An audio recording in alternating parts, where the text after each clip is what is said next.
दोस्तों, भारत एक लोकतांत्रिक देश है और लोकतंत्र का मतलब यही है कि जनता का जनता के ऊपर शासन। अब हर व्यक्ति अपने क्षेत्र में विकास के लिए विधानसभा के अंदर एमएलए और लोकसभा के अंदर एमपी चुनता है और ये मिलकर सरकार बनाते हैं। अब किसी एमएलए या एमपी उम्मीदवार को चुनाव के अंदर कितने वोट मिलेंगे, ये मुख्यतः तीन बातों पर डिपेंड करता है। पहला यह कि वो उम्मीदवार जिस पार्टी का प्रत्याशी है उस पार्टी की विचारधारा को सपोर्ट करने वाले उस क्षेत्र के अंदर कुछ ना कुछ लोग जरूर होते हैं। दूसरा कि वो उम्मीदवार जिस पार्टी का प्रत्याशी है उस पार्टी ने उस क्षेत्र के विकास और लोगों के लिए कितने लुभावने या कैसे भी वादे किए हैं इस बात के ऊपर। और तीसरा, वो उम्मीदवार जिस समाज से आता है उस समाज के कितने लोग उस क्षेत्र के अंदर है और वो उस क्षेत्र के विकास की कितने महत्वपूर्ण तरीके से सरकार तक बात पहुंचा पाएगा, इस बात के ऊपर। अब चुनाव जीतने के बाद में वो एमएलए या एमपी अपनी पार्टी बदल ले तो ये उन लोगों के साथ में धोखा है जिन्होंने उस उम्मीदवार को उसकी पार्टी के बेस पर वोट किया था, क्योंकि वो उसकी पार्टी की विचारधारा को सपोर्ट करते थे। और यदि उस उम्मीदवार के पार्टी बदलने के कारण से वहां की सरकार ही यदि चेंज हो जाए तो यह उन लोगों के साथ भी धोखा है जिन्होंने उस सरकार के चुनावी वादों के ऊपर उसके वोट किया था। और देखा जाए तो ये उनके वोट का मिसयूज हो गया और फिर ये लोकतंत्र बचा ही कहाँ, क्योंकि जनता ने जिस मुद्दों पर उसे वोट किया था वो तो अब बचे ही नहीं। नमस्कार दोस्तों, मैं अंकित दाइल हाजिर हूँ आपके सामने एक और नए वीडियो के साथ में। तो 1960 के अंदर वो दौर था जब एमएलए और एमपीज का पार्टी बदलना आम बात हो गई थी और हर एमएलए अपने निजी स्वार्थ के चलते हर पार्टी से दूसरे पार्टी में आना जाना आम बात हो गया था। और हद तो तब हो गई जब 1967 के अंदर हरियाणा के हसनपुरा विधानसभा क्षेत्र से एक एमएलए ने 15 दिन के अंदर ही 4 बार पार्टी बदल ली और उस एमएलए का नाम था गयालाल जी। तो तभी से प्रचलन में आ गया आयाराम गयाराम की कहानी। और यह वो दौर था जब एमएलए का पार्टी बदलना आम बात हो गई थी और सरकार अस्थिर होकर गिरने लगी थी। जिस पार्टी के पास में जितना ज्यादा धनबल होता था वो उतने ज्यादा एमएलए को खरीद सकती थी और अपनी सरकार बना लेती थी। और तभी से शब्द निकलकर सामने आया हॉर्स ट्रेडिंग, क्योंकि जिस तरीके से घोड़ों की खरीद फरोख्त करी जा रही थी उस तरीके से एमएलए की खरीद फरोख्त करी जा रही थी।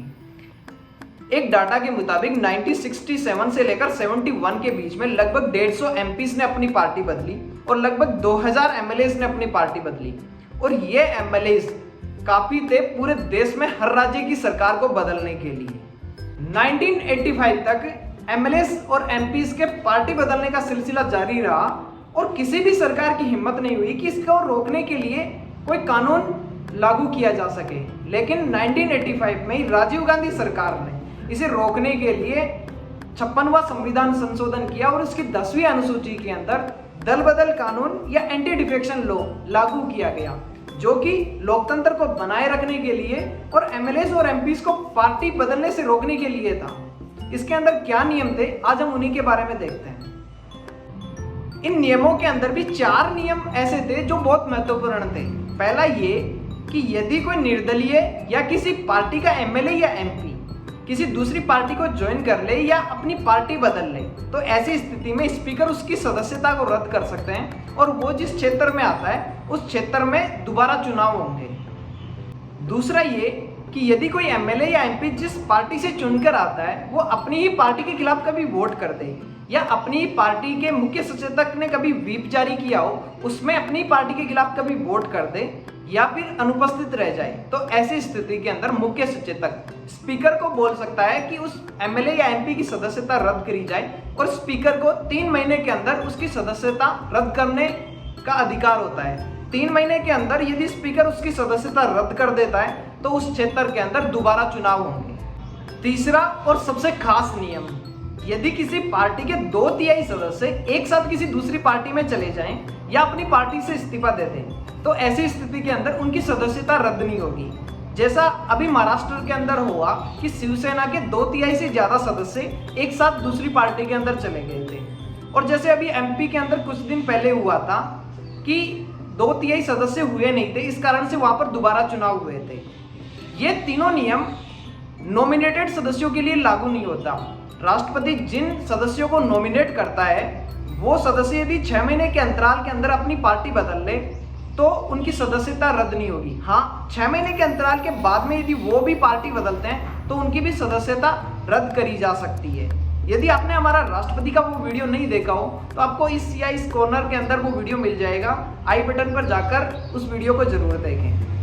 चौथा और सबसे मजेदार नियम जो दल बदल कानून के अंदर बनाया गया वो ये था कि ऊपर जितने भी नियम हमने बात करी थी उन सबको लेकर कोर्ट के अंदर चुनौती नहीं दी जा सकती। ऐसा इसलिए किया गया क्योंकि यदि कोई एमएलए या एमपी कोर्ट के अंदर चला जाता है कि उसकी सदस्यता रद्द नहीं होनी चाहिए, तो ऐसी स्थिति के अंदर 2 या 3 साल लग जाएंगे कोर्ट को अपना ऑर्डर सुनाने के अंदर, और उस टाइम पीरियड तक वो एमएलए या एमपी बना रहेगा, तो ये नियम इतना प्रभावी रहेगा ही नहीं।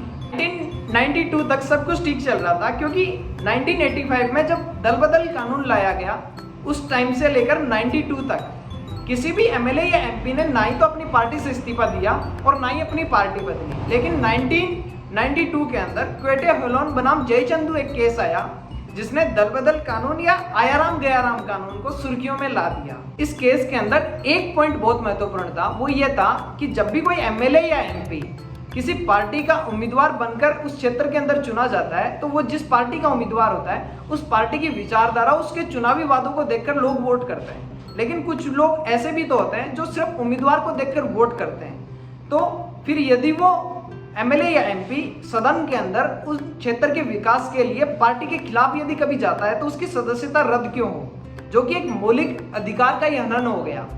इसके बाद में जो भी एमएलए या एमपी अपनी पार्टी बदलना चाहते थे उनके लिए कोर्ट के दरवाजे खुले हो गए और इसके बाद से कोर्ट के अंदर इसको चुनौती दी जा सकती है। यह कानून लाए जाने के बाद में भी हर राज्य में सरकारें बदल रही है और हर एमएलए अपने निजी स्वार्थ के चलते अपनी पार्टियां बदल रहे हैं, तो इसके अंदर एक संशोधन की बहुत जरूरी है। आप दोस्तों इसके बारे में क्या सोचते हो, इसके अंदर क्या संशोधन होने चाहिए, इसके बारे में हमें कमेंट करके जरूर बताएं। आपको यदि हमारा वीडियो अच्छा लगा हो तो इसके लिए लाइक और शेयर जरूर करें। Thank you so much.